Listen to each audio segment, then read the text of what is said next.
Well, having you here tonight is very special to me. I know we've tried to do this before, didn't happen, but this is divine. I look at you as someone that I aspire to be. I see myself in you in so many different ways, even from the way you first started to collect art, which was from a print when you were in college.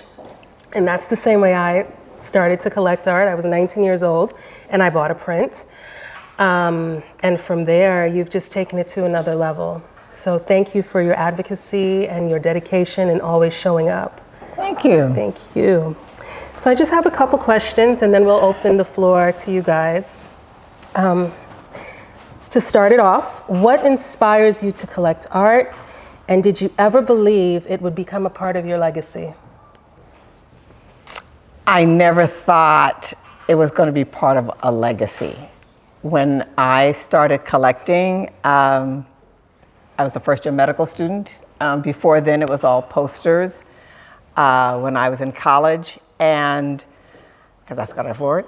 But once I finally started collecting, and it wasn't even thought of as collecting, I just bought work and supported artists that I knew and met and had ideas that I believed in and advanced the culture in a way that spoke to me.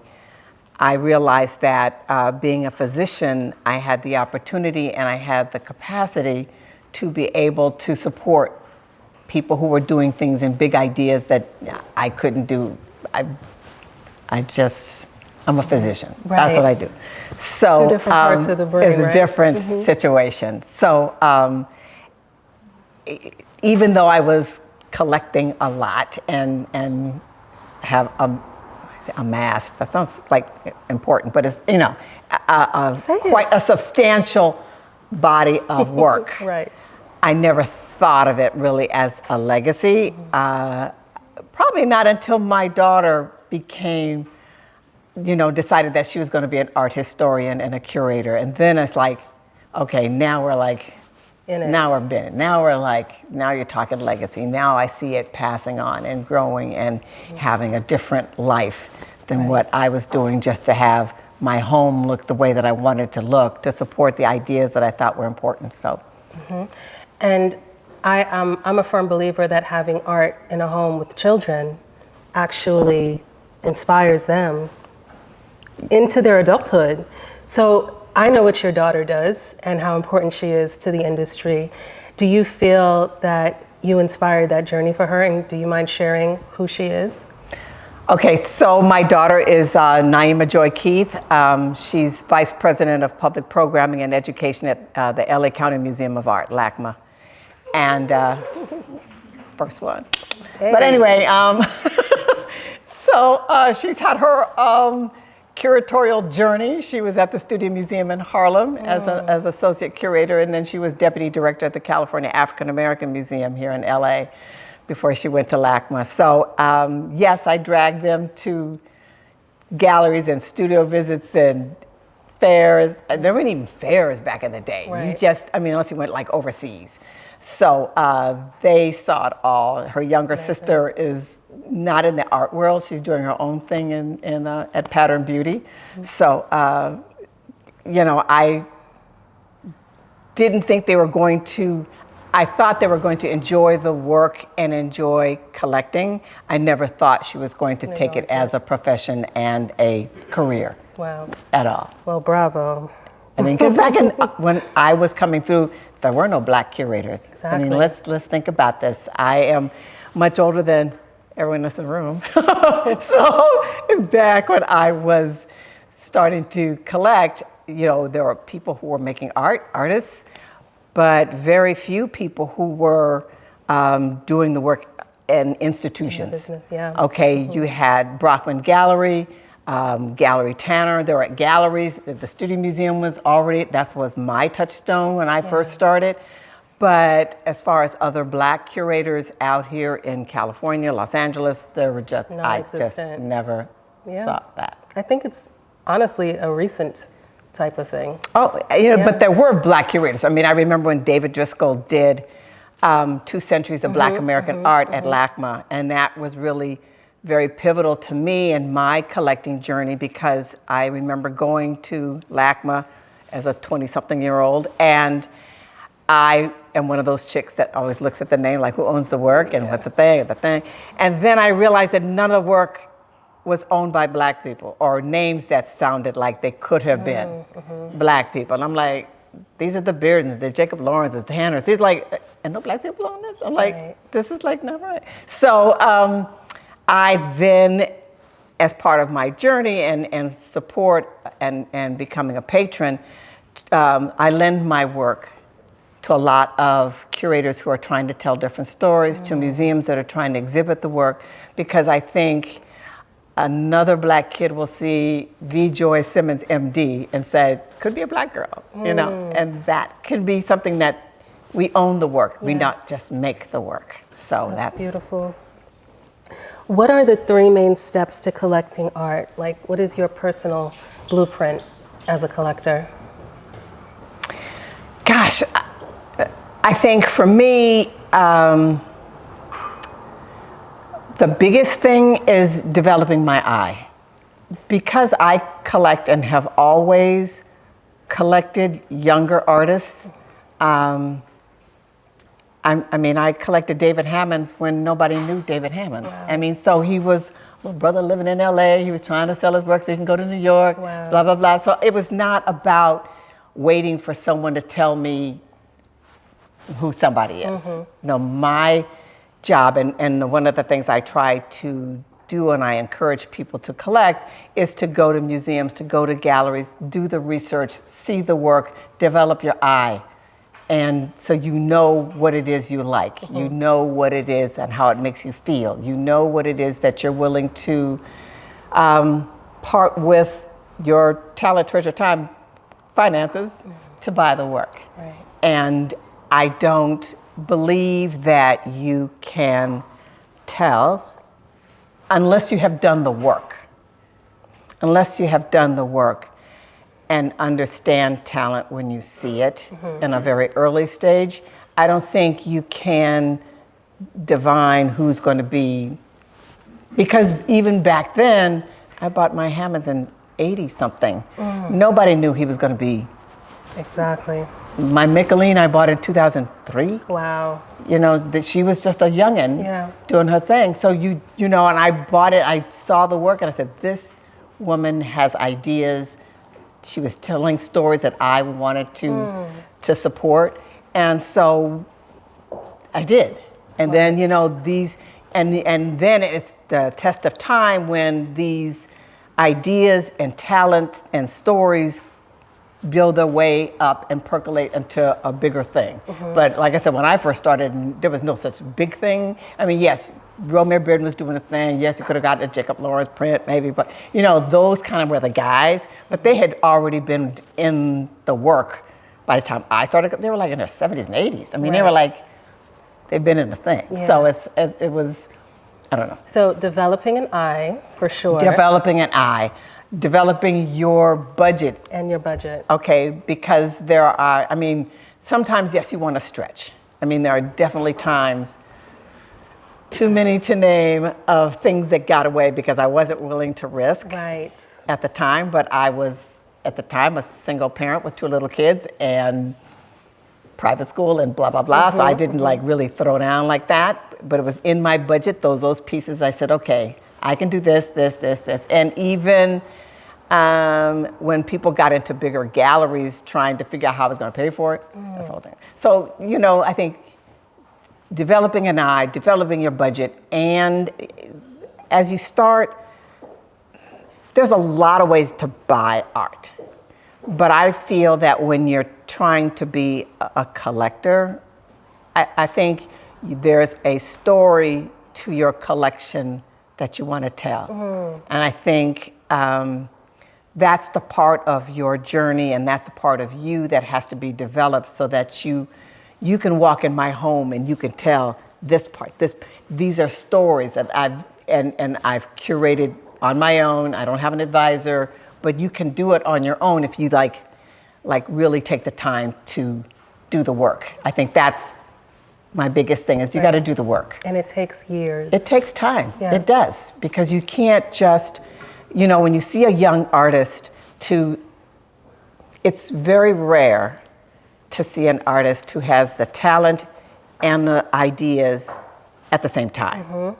You can see one or the other. You can see one or the other. I don't even care about the drive. I mean, you just see what they're trying to do and what they're trying to say. But then you say, but you know what? I can see where he's going. I can see where they're trying to go. I see them working it out. And you see those artists who are really, really working. And then Kahari downstairs. I collected him. I don't even want to tell you how much I paid for that, my work. And they're big. But, it was like I saw this brother and I just said, I know he is trying hard. I know he's developing. He's working it out. You could see it. And that's, like I said, I can support this. I love that. That last one is so important. Yeah. Okay. So as a radiologist, does that lend perspective to the way you view art? And this is a two-part, what's the ongoing theme in your collection? Okay, so to explain a little bit, as a radiologist, I am the one that looks at the CT scans, the MRIs, ultrasounds. I interpret images to be able to figure out what's wrong. When someone comes with pain or they're short of breath or whatever it is, your doctor is going to send you to get some kind of image to be able to help them with the diagnosis. They can do the blood work, but they need pictures, especially nowadays. It's really, so as a person who's a visual learner, it's always been in my thing. So when I started to realize that this was a part of medicine that spoke to me as a person, then it was on. I just saw it and I just said, this is what I was meant to do. So for me, it's just a continuation, being able to look at work, I look at images all day long, looking at what's wrong with somebody, or why is this patient in pain? Why is this so it just allows me to look at things. That's yes. And the theme. I guess if you could just choose one word or a sentence, what does your collection make you feel overall? I think when you look at the breadth of my collection, I think you can see the story of Black people and Black culture in this time and space. That's what I want people to see and understand. And from my perspective of the person who has collected the work, but then of the perspective of the artist whose work I chose to be in my collection and the stories that they're trying to tell. So that's not a word, but it's perfect. To date, what's your most iconic work in the collection, and can you share a story about the acquisition? Iconic, I think it depends.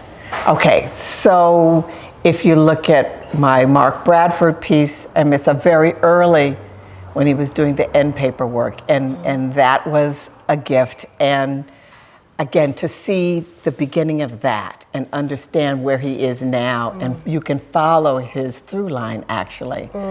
Then we talked about Mickaleen Thomas, and the piece that I own is pretty iconic of her work, her early work, and it'll be at the Broad when they have her retrospective this summer. But again, it's been photographed a lot, so people know that I have the work. I think the other one that I think is pretty iconic is the David Hammond's body print, because not too many people see that work anymore, and he's not doing it anymore. So that piece, I think, always surprises people because I have it in a space where it's not like prominent. You don't have to have it out like over the fireplace. But when you turn a corner and you look and you say, wow, that's a David Hammond. That's a real, but it is that's you, and you know his work, and you know his body of work, and understand his trajectory of ideas, that it's a pretty That's a pretty special piece to me. Amazing. Okay. What are the five, well, no, not five, but what are the pros and cons? Not five, sorry. Oh, God. Okay. No, that number just popped in my head. That must mean something. Oh, God. But what are the pros and cons of buying from galleries versus buying from artists? I believe that we should support galleries. They are an important part of the ecosystem of the whole art enterprise. They're the people that go out and find the artists. If they're good, they encourage, kind of shape, as well as give the exposure to artists. So I think there is a place and time to be able to, support these people because otherwise, a lot of the people may have talent and they may have ideas, but sometimes they need the support of a good gallerist to be able to guide them and support them as they're trying to get their act together. I think there are times when artists may be in between galleries or have not set up a real gallery system or not been signed by somebody, where I think supporting the artist directly is beneficial to them and you. But I don't exclusively buy from artists. I do support galleries, and especially the smaller galleries that are trying to do their thing. I think I don't want people to downplay the importance of galleries. And these entrepreneurs are really in it for the love of the work, and they're in it to, it's a grind, don't get it twisted. Being a gallerist, you should know, is not an easy game. And I think when people don't appreciate what they do and how it works in the whole system, and for artists to be able to get to a Gagosian, they had to come through Art Genesis, residency, band device. They had to come through some place to get to the Velmeters and the Luis de Jesus, and then they have to start somewhere. They just don't. Larry is not picking up somebody that just graduated from Yale. I love you though. They ain't doing all of that. They got to be groomed and get it together. So. Right. Okay. So this is our last question. What's your advice to collectors just getting started and artists who are trying to find their way? To collectors, I say, buy what you love. Again, I talk about doing the research, being as educated as you can be, see as much as you can. I think it drives me nuts that with all the resources people have now, I talk about it all the time, the internet changed the game. I mean, you can sit, and some of these guys sit for a couple hours a day scrolling through and looking at art and figuring out who these artists are, and they are picking up on these things. You just have to see a lot to be able to train your eye, to be able to find work that speaks to you, that you like, you start small. You can. I tell people all the time, I started with posters when I was in college. I bought my first print, Elizabeth Catlett, and you just work your way up. I think you miss out on the joy of discovery. I think that's been the fun part for me, to meet these artists. Like I said, everybody I met, and it's in my collection really, I met them young. So it's not about waiting. By the time they get to be stupid, it's no, that's not right. But I missed that boat. But you make a difference in an artist's life, and you make a difference in a collector's life when you support them when they're hustling and trying. So true. So don't be afraid to do that. Would I spend six figures? No, they have to be proven it before you throw down like that. Right. But I think there are so many opportunities to get out there and learn and see and do. The California African American Museum, there's spaces all over the place. And like I said, while it was COVID, everybody was like scrolling. So that's what I tell people to do for collectors. And then as you train your eye and you start going to different spaces and making the relationships not only with other collectors, the gallerists, all of that, then you're like in the groove that you can really feel comfortable making those bigger purchases. For artists, I say stay on your hustle. You have to stay working. You can't just think that. I think you have to understand that just because you can draw or paint,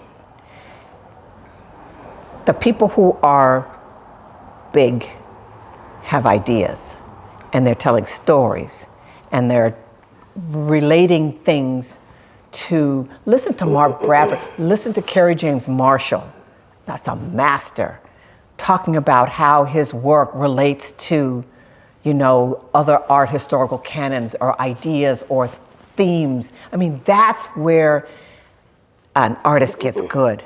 So yes, you can paint, you can draw, you can be talented, but you have to have ideas. And that's where these guys, women, all of them, are really able to tell stories, and those are the ones that rise to the top. So you have to keep learning, you have to keep on it, you have to be hungry enough to really push yourself to keep doing it. That's perfect. I'm not an artist, so like I said, out of that part, but as I have seen these guys on the grind, I mean, Mark Bradford, Henry Taylor, they didn't go to Cal Arts until they were older. Right. Okay, so they still kept on their thing and getting the talent, getting the knowledge, getting the ideas, getting the skill set to be able to okay, now I got it. But you listen to these guys, they're not just, I painted MLK. I mean, that's a bad thing, but they just said, no, there's an idea, there's a concept, there's what I'm trying to say, that's what makes a great artist. Perfect. Thank you.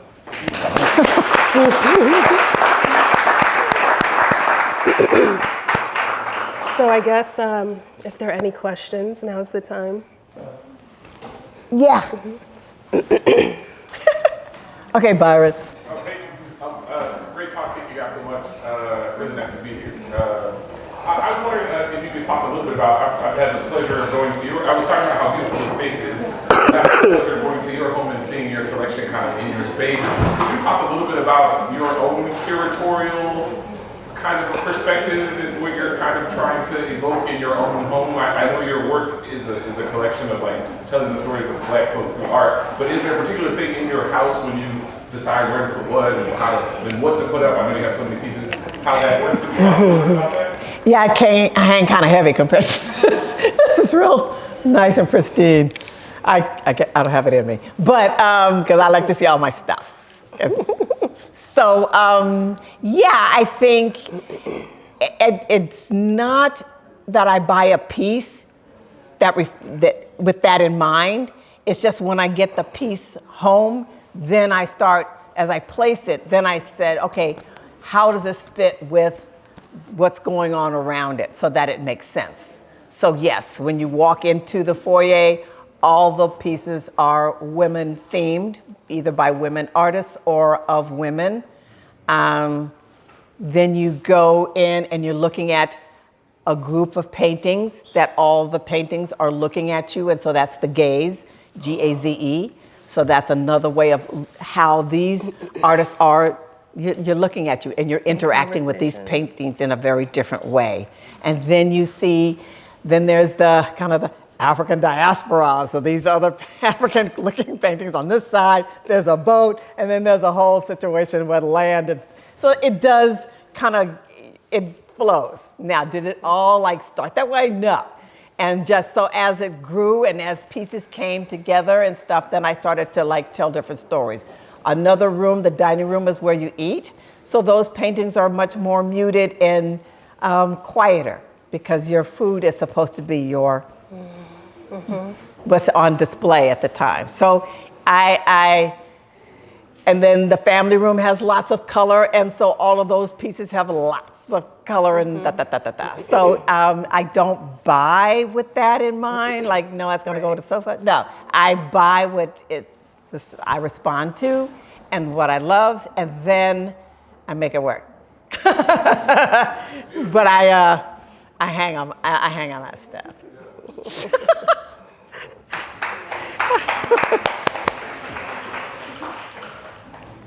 Any more? Yes. Thank you for being here. Can you talk about any of the artworks that maybe got away?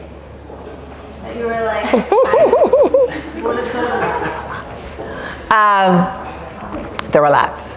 The two that really like get to me. There was a David Hammond sculpture that I had an opportunity to purchase, and yeah, I didn't do it. And now I see that piece in another collector's home. He made multiple, there were like multiple, but I could have had one. And now that piece is insured for 7 figures. So that was like almost 40 years ago. Yeah. Yeah. the other one? You said there's two. Oh, and the other one was actually Kerry James Marshall. It was in the 90s, and he had left LA, and there was a beautiful painting. And I didn't have the guts to like, I was so enthralled I could hardly speak. And it was about that size. And and it was in the retrospective. So it's a major that I couldn't do it. I just couldn't do it at the time. So, yeah. Wonderful. Yes. Yes. Thank you for being here. I had a question. I was wondering, do you believe in, do you think it's more important to support an artist on the up and coming or one that is already established? I feel like a lot of younger artists, they may not get the support of collectors until they made a big name for themselves. And do you think that they should, keep working to that name, or do you believe in investing in them earlier, either before they have a big name or in their earlier career? I don't think that you can tell who's going to be a big name. Okay? That's the big thing. You don't know who's going to hit at a certain time or place or whatever. You just, as a collector, for me, I buy what I love. And I have learned through all these years of collecting to trust my instincts. So I know good painting, and I know good ideas when I see it. So no, and if they do get bigger, it depends on the price point. Again, I have a budget, and I'm still a practicing physician, so I have a budget. And so it just depends on, but there are still some fine artists that doesn't mean that you don't buy someone who's gotten gallery representation. There's a lot of younger artists or younger career artists, let's put it that way, because they could still be mature in age, but still on the come up as far as the gallery situation is concerned. And there's some good work that are still pretty reasonably priced that I would still support. Yes. Someone there might have a question before me, but I just want to go ahead with you. So you're talking about ideas, and thank you both for doing this. Have you, me and my friends, we talk about this often. Orson Scott Card wrote Ender's Game, which was one of my favorite childhood and early teen books. You need to repeat it. What is it? Can you repeat that? Ender's Game. Ender's. There was a book written by an author who later this author, his ideas with the age of the internet, started hearing more about his more mature ideas of who he is and what he believes in the world. He's like, ugh. Do you have any experiences where you're like, I fell in love with this author and this artist and their ideas when they were younger, but now they're older and I have this piece and I don't love it as much? Or do you ever feel, or do you still feel the same as you always did?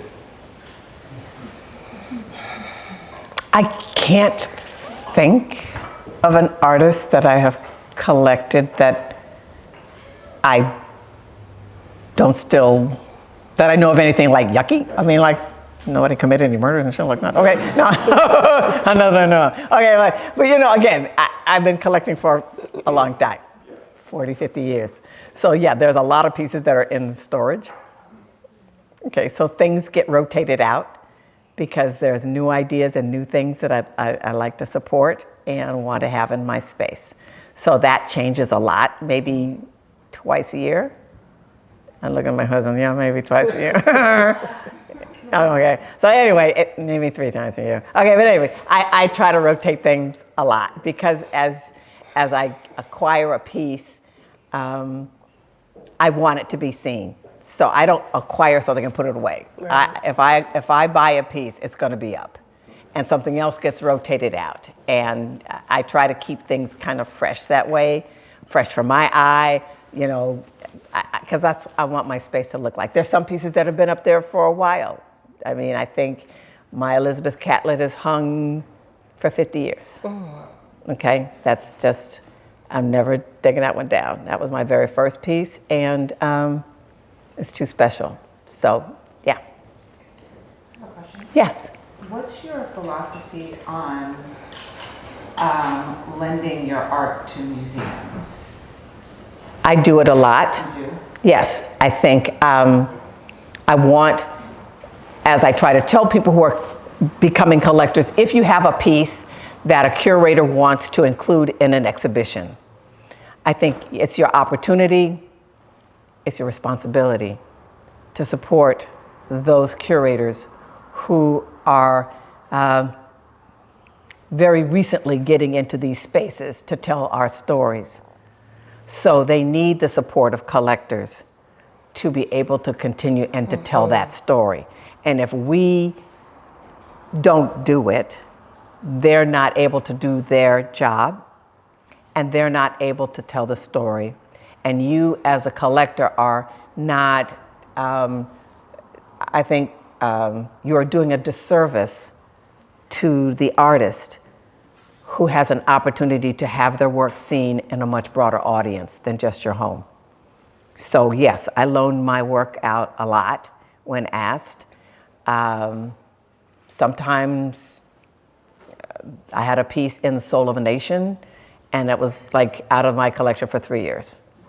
So sometimes it be like that. But I think it's important, again, for a Black child to come see that exhibit and see Dr. V. Joy Simmons and knows a Black girl, like, made sure it's there. And I think, so I do that a lot.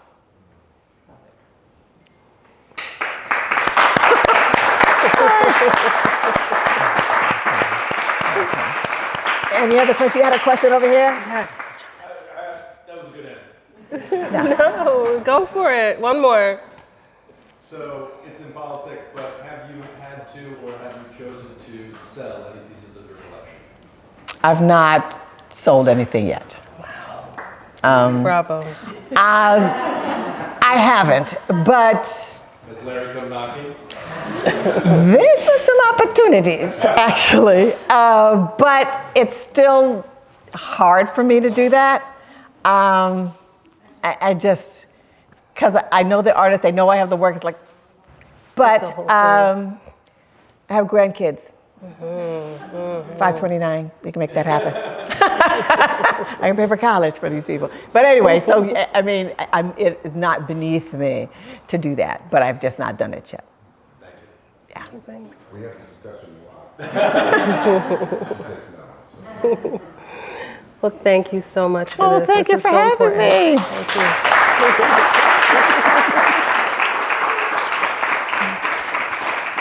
And thank you for being so kind and listening to me.